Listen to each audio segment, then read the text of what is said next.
Hello, beautiful humans, and welcome to Growing Through It, a podcast dedicated to bringing you clarity so that you can harness your curiosity and be the creator of your life. Hosted by me, Shanae Rowe. Hello, my lovelies, and welcome back. Thank you for joining me for this episode. This is number 7, Comparison Timelines and Running Out of Time. And it's all about how our comparison to the successes of others keeps us restrained. So let's jump into it. So firstly, I want to start off with discussing what it is we even compare, right?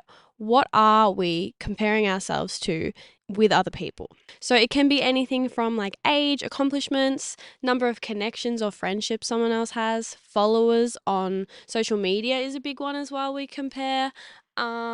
Relationship status, if we're single and we compare ourselves to other people who are in seemingly happy and healthy relationships, or if we're in a relationship and we don't feel fulfilled in it and we look to other people in their relationships and think that they're doing better than us, that they have a better relationship. Things like owning a home, like buying a house, or marriage status, if people are getting married, having kids, what your family situation looks like, how close you are with your family members, maybe how not so close you are, or what your parents and siblings do in their lives. So we sort of compare our family unit to the family units of other people. Travel experiences as well. I know that was a big one for me.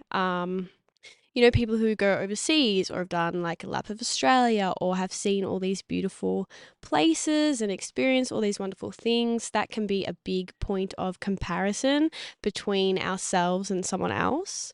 And then as well as that, jobs. Jobs is a really big one. We want to feel fulfilled in our lives, and work is such a big part of that. So if we're not satisfied with the work that we're doing on a day-to-day level, we sort of compare our jobs to sort of other people who seem to have it all figured out, who seem to be making good money at their work, really loving what they do.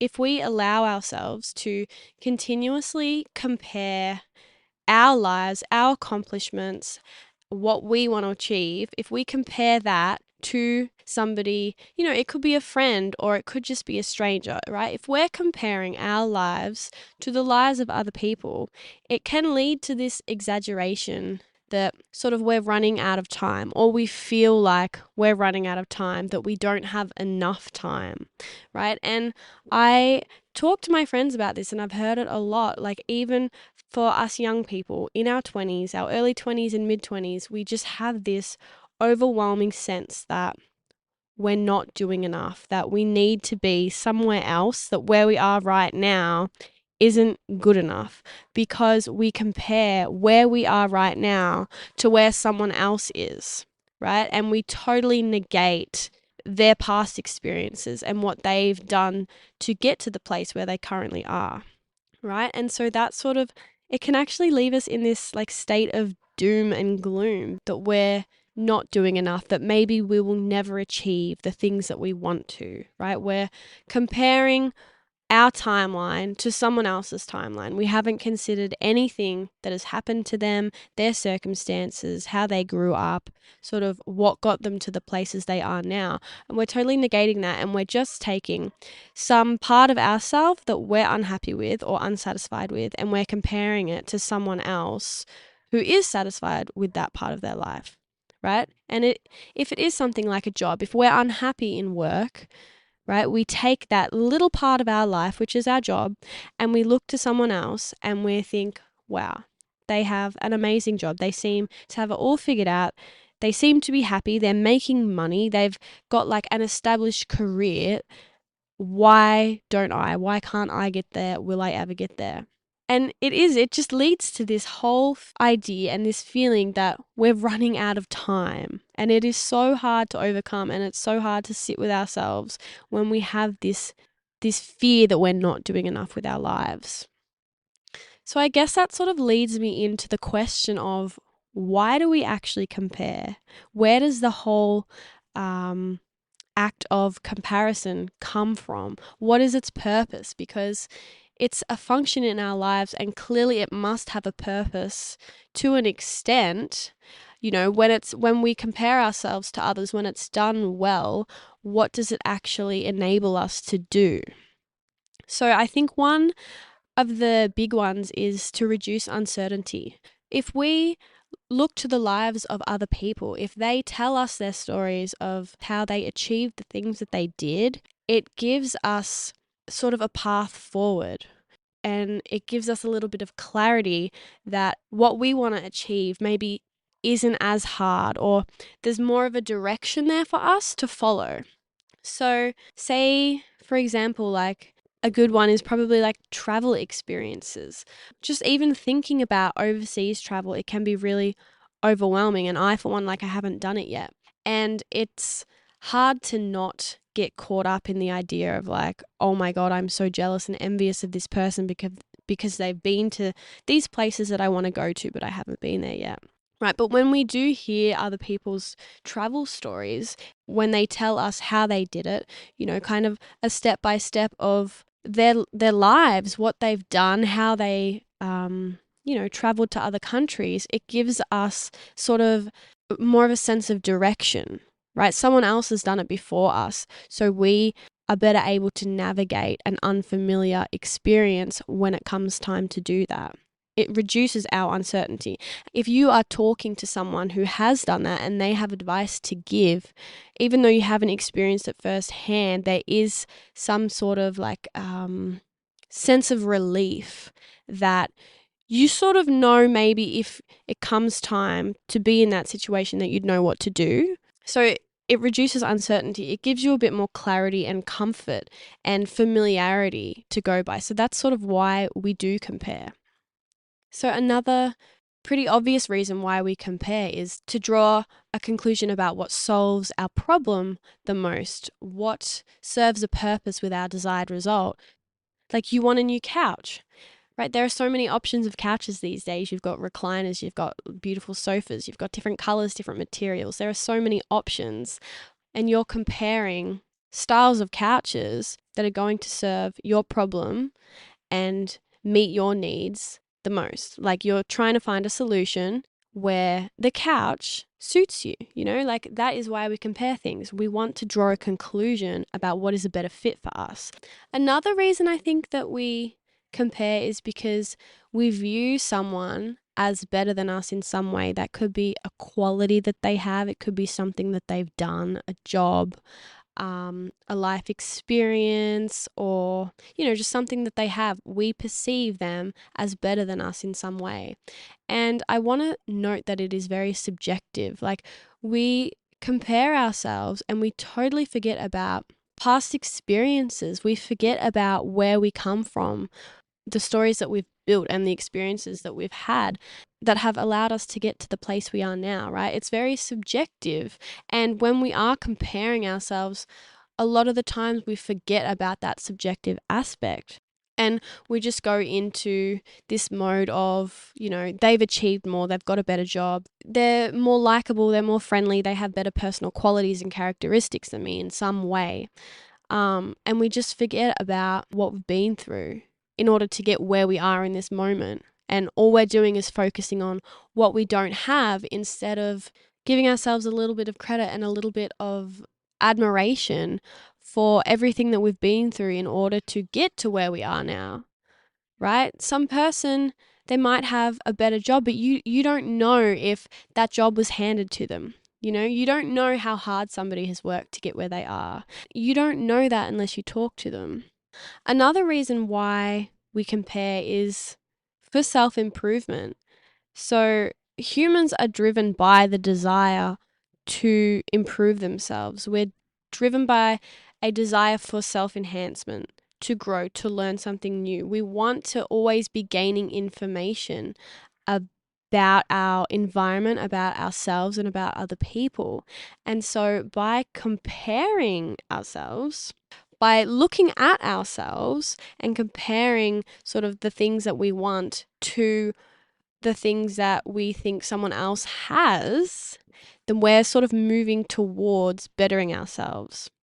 So I think when comparison is done well, we can start to understand that the whole reason we do it is because we're craving an experience or a quality or a frame of mind that part of our soul needs, right? We look externally for things that we don't have internally at that moment, right? And so when we use comparison in a way to improve ourselves, to enhance who we are, then we're able to adopt characteristics from another person, or we're able to adopt an idea to go and travel, or an idea to go and, build a house in the hinterland somewhere, right? Because we are always looking to better ourselves, and we do that by looking externally at other people and other situations and things that we don't have. So that's sort of why the whole concept of comparison is there, right? They're just a few of the reasons why we do compare ourselves to other people. It is there as a way for us to be better and to do better. But yeah, a lot of the times it can get out of hand, and it can leave us feeling unsatisfied with our lives, or feeling underwhelmed or unhappy with who we are and where we're at a certain point in our life, right? But it really isn't the whole idea behind comparison. Comparison is there to build us up, to make us become better people. And I think comparison gets really tricky when we put timelines into it. The timeline of people, they exist to give us direction, to give us purpose, and sort of something to look forward to. So it's like goal setting. That's sort of a timeline, right? Right here where we are now, have a think about what you want to achieve in the next 5 years, what you want to do, who you want to be, the person that you want to become, right? That's a timeline. And we sort of put these expectations on ourselves and little milestones about where we want to be and what we want to do, right? But timelines are also markers that enable us to succinctly tell the story of our lives that we've experienced so far. If we're talking about timelines, in the context of our past, it's a way that we're able to tell our stories, right? We're able to list our little milestones, things that have happened to us that we're proud of, things that have happened to us that are big achievements and accomplishments because we're proud of what we've done to achieve them. Timelines and milestones in our timelines aren't always positive either. So think of COVID, for example. That's sort of a marker in everyone's timeline, what happened to us during COVID, during those few years, right? It can also be a period of depression, right? When we're telling our stories, when we're telling the timeline of our lives, if we go through a really hard patch for a few years, that is a milestone. That's a marker. That is how we distinguish that certain period of our lives. I think timelines, for the most part, they are positive. They are little accomplishments and our successes, because we love telling other people what we've achieved, what we've done in our lives. But it's also really important to remember that, there are always going to be harder parts in people's lives that maybe we don't tell, maybe we don't share. I'm really passionate about sharing the harder parts. I think if we look at timelines in the context of just accomplishments and where we want to go, it's really hard to remember that that's just one part of our existence, right? All the positive successes and accomplishments and all the amazing things that we want to do and all the amazing things that people have already done, that is just it's like the highlight reel of our lives. And there's nothing wrong with having a highlight reel, but we can't compare our sort of darker times to someone else's highlight reel. That's just not fair for us, and it's not fair for other people. And we can't go about, building healthy connections with people based on comparison in that way. And I feel like at the moment, that's sort of the path that we're leading towards, especially with the emergence of social media and things like that, highlighting all these beautiful things that are happening in our lives. We compare someone else's, amazing experiences to our everyday life. And it's so hard not to do that. But yeah, it's just we need to give ourselves that reassurance that a timeline is literally everything, every part of someone's life, and it's not going to be amazing, happy, awesome all the time. So what are we even trying to achieve when we compare like our timeline to someone else's? And I think I want to mention here that we're drawn to people that we admire. We're drawn to the people who there's something about them that we really appreciate and respect in them. And it's maybe because we don't have that quality ourselves, or they've done something that we're really interested in doing. So we're drawn to people who we respect, who we admire. And the whole reason that we do compare our life timeline to someone else's life timeline is because it's our way of trying to be better. We're looking up to those people who are doing better, who are achieving the things that we want to. And like I was saying earlier, it removes that uncertainty, right? When we speak to people, when we connect with people that we admire, who are doing things that we want to do, who are being these beautiful people that we want to embody ourselves, then we're seeking out self-improvement. Comparison is a tool created to improve our lives, to enhance our existence, and it's not there to cause us stress, even though it does sometimes. But comparison isn't there to elicit that feeling within us. Comparison is there to just help us grow as people. It's there to give us the tools and a sense of direction to better ourselves. I honestly think when we leave comparison unchecked, it keeps us restrained, it keeps us caged, it stops us from fulfilling the things that we are actually needing to do in our lives. And if we look at sort of the definition of restraint, it means to keep under control or within limits. So if you think like, if we become too attached to someone else's timeline, if we're comparing our achievements to their big achievements, or our age right now to their age when they sort of achieve their big thing, we get lost in it.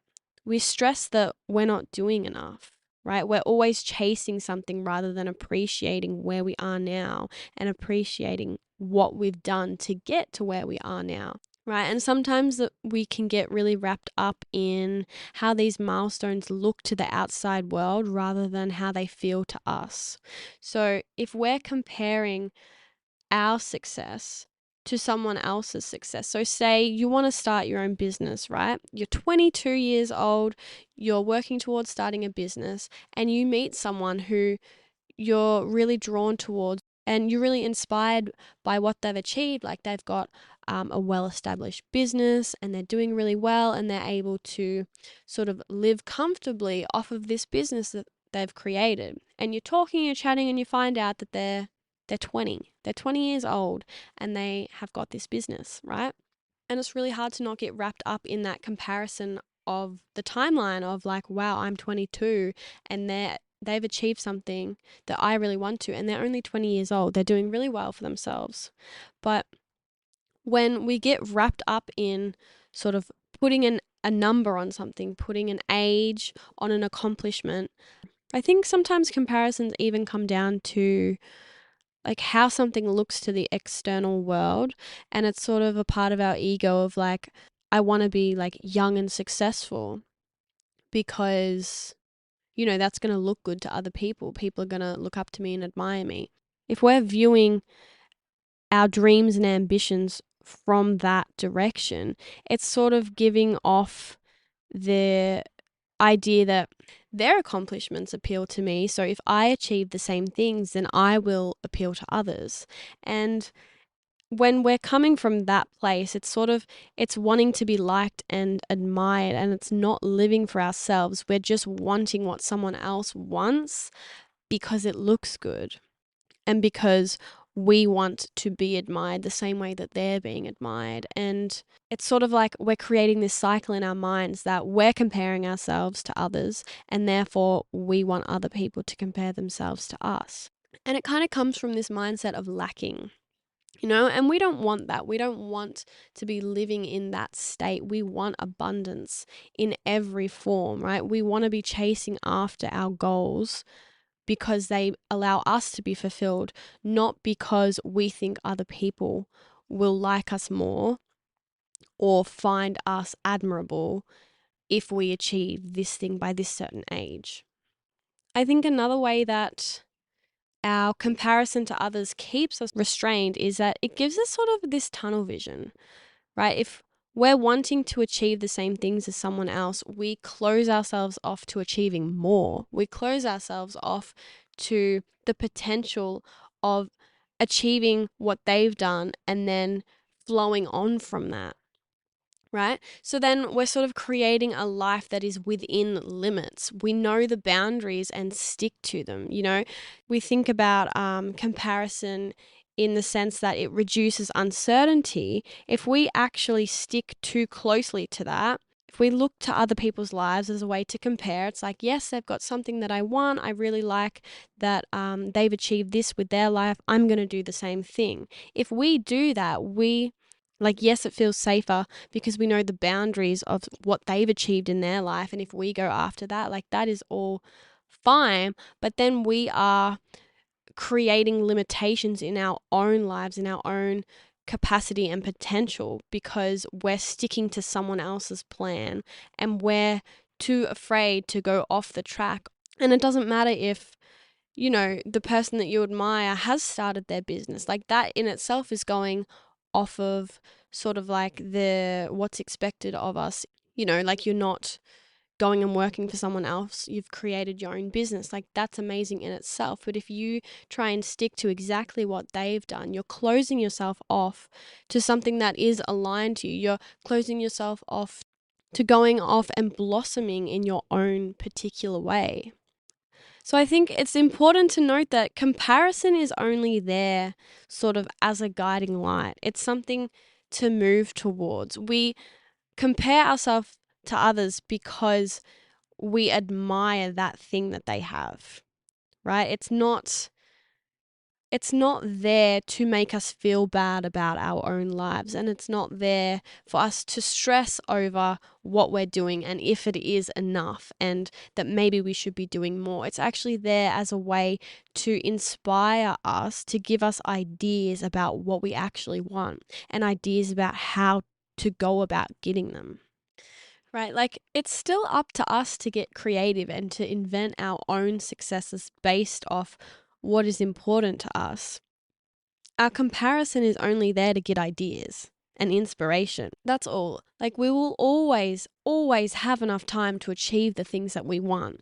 And I think life is sort of this really delicate dance between everything that is meant for us will come to us, but also you have to go out there and create what you want. And I think that's what comparison is there for. It's about unlocking sort of our next steps forward, right? We compare ourselves to others. We compare our job to someone else's because we want to have that satisfaction in a professional sense. We compare our relationship to someone else's because we feel like our relationship is lacking in some way, whether that is, feeling heard or seen, or whether that is you compare your relationship to someone else's, they seem to be having more fun. That's nothing to beat yourself up about. It just means that you need to start incorporating more playfulness in your own relationship, right? If you compare your travel experiences to someone else's, if you haven't been to all the places that you want to, right? Go and talk to someone who has. You're comparing to them because they have more experience, and it is a way for you to get answers to questions that you need answers to. It's a way to find solutions. That is what comparison is sort of here for. And when we compare well, when we do it well, we can use it as a tool to enhance ourselves, to better ourselves. And I sort of think of it not just in successes either. We can also compare our personalities to other people's, right? And that can be really harmful in its own special way as well. But if you think about it in the context that you are only comparing because they have something that you want, and if you understand that it's okay to want something that you don't have, you can find ways to incorporate that into your own being. If you meet somebody who is really gentle and kind and compassionate, and you think to yourself, I am not like that, That's enough. That is all the comparison you need to be like, all right, well, let's make a change. Let's do something about this. Right? I think a lot of us, instead of realizing that, instead of being able to notice that comparison and then try and incorporate what we don't have into who we are and want to become, if we don't do that, we let it spiral, we let it snowball. We hyperfixate on everything that this person has that we don't have, and we let it drag us down. We let it pull us down, and we get really fixated on everything that we don't have and why don't we have it, and their life is so much better than mine, when that's not the purpose of it.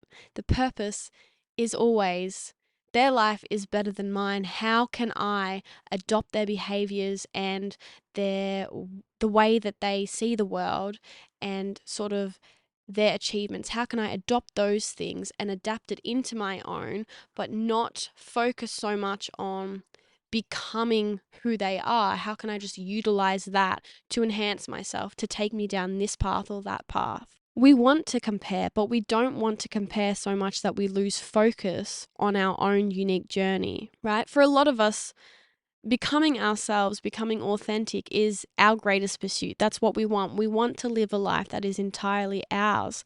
And if we compare ourselves too much to the lives of others, to their successes, to who they are as people, we lose focus of that.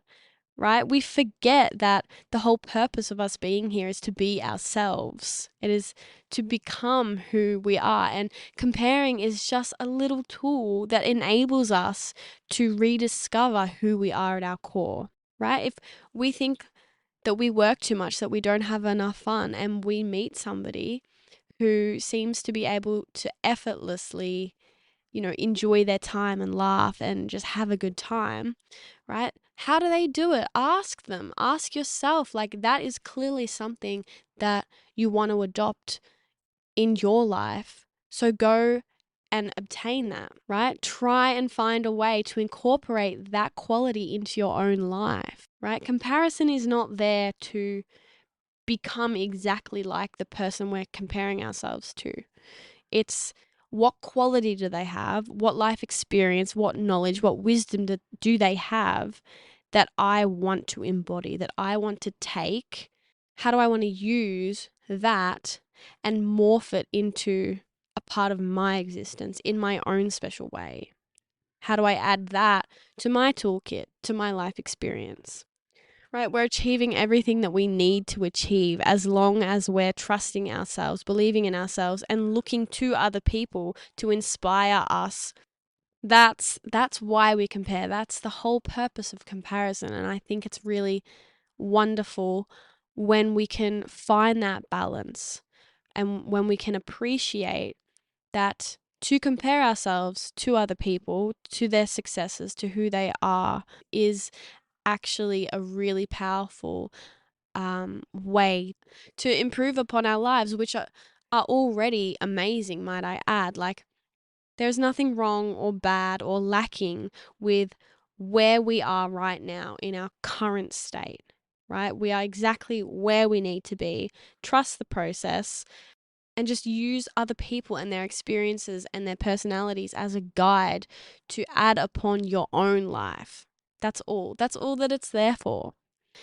That's all for this episode. Thanks for listening along. I will be back next week with another episode.